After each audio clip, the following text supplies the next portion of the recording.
नमस्कार, मी श्रीकांत उमरीकर. आपण पाहतात अनलायझर. लाईक करा, शेअर करा, सबस्क्राईब करा. अनलायझरचं ॲप डाउनलोड करा.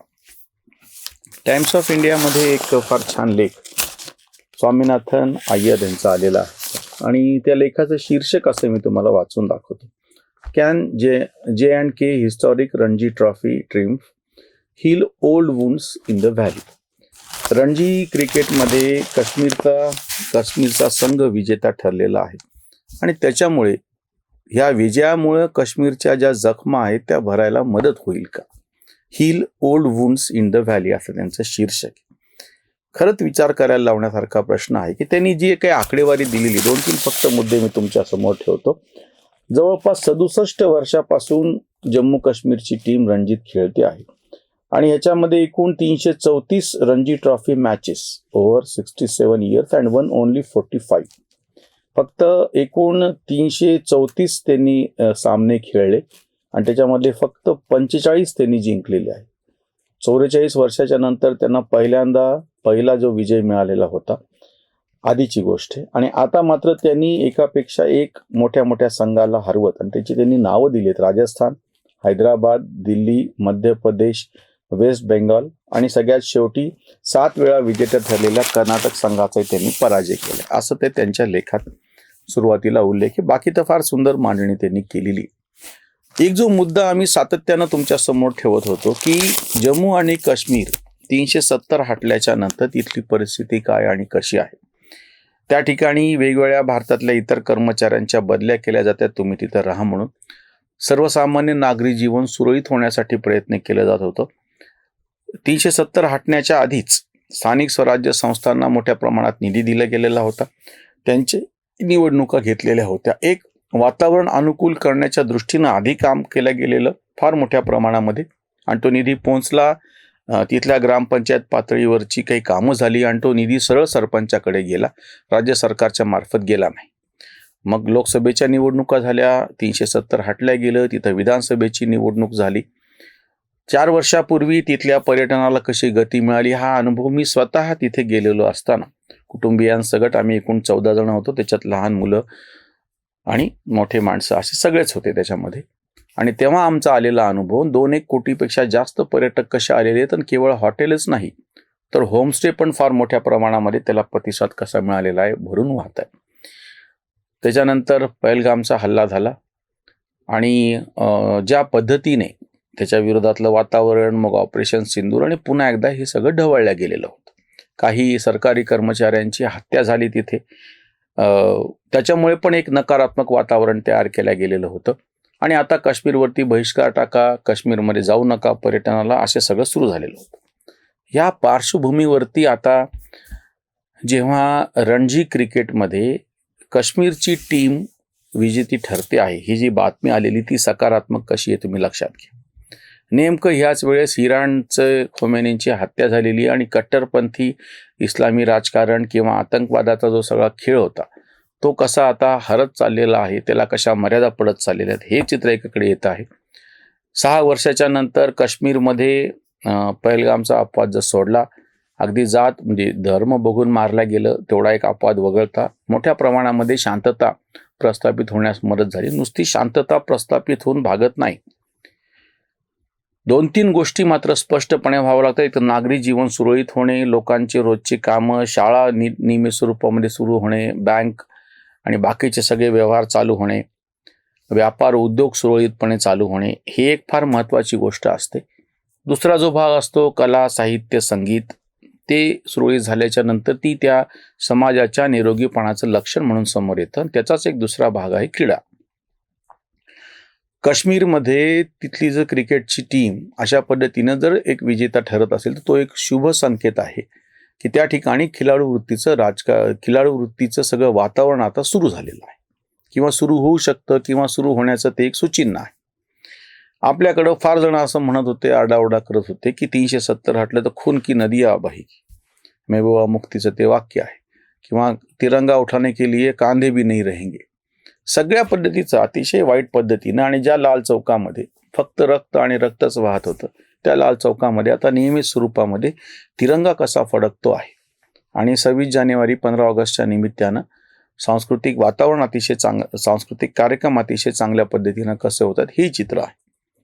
म्हणजे एकीकडे अगदी टोकाला जाऊन मोदी अमित शहाना तर शिव्या देणे, त्यांना हुकुमशाह म्हणणे हे तर आलंच, पण त्याहीपेक्षा काश्मीरची समस्या 370 आणि 35 काढल्याच्या नंतर सुटणारच नाही.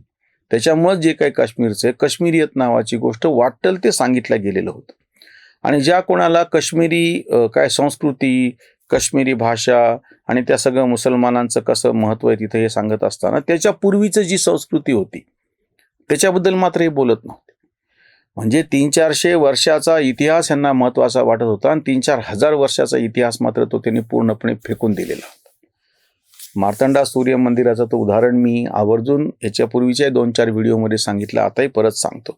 त्या ठिकाणी ASIच्या ताब्यामध्ये ते मंदिर आहे आणि ते अवशेष पाहायला आम्ही गेलेलो असताना आपण धावत तिथला जो गाईड होता आणि त्यानं सांगितलं की मला पैसे देऊ नका, मला केवळ एवढ्यासाठीच इथे नेमलेलं आहे, मी तुम्हाला याची सगळी माहिती देतो आणि तुम्ही इतर लोकांना सांगा की हे सुरू झालेलं आहे आणि या ठिकाणी तुम्ही आता भेट द्यायला या. अन्यथा तिथले जे जुने गाईड होते ते त्या ठिकाणी पर्यटकांना नेतच नव्हते. अभिनव गुप्ताची गुहा तर अजून दूर आहे, तिथे आता पर्यटक अजूनही जात नाहीत. शारदा पीठ तर पाक ऑक्युपाईड काश्मीरमध्ये अडकलेलं आहे, तेही अजून त्याची सुटका झालेली नाही. अजून तर कितीतरी गोष्टी करायच्या राहिलेल्या. पण प्रत्यक्ष काश्मीरमध्ये हातातल्या ज्या गोष्टी आहेत, शंकराचार्यांची टेकडी असो, अभिनव गुप्ताची गुहा असो, मार्तंडा सूर्य मंदिर असो आणि अजून अशी काही मंदिरं, या ठिकाणी आता पर्यटक बऱ्यापैकी त्यांची येणं जाणं सुरू झालेलं आहे.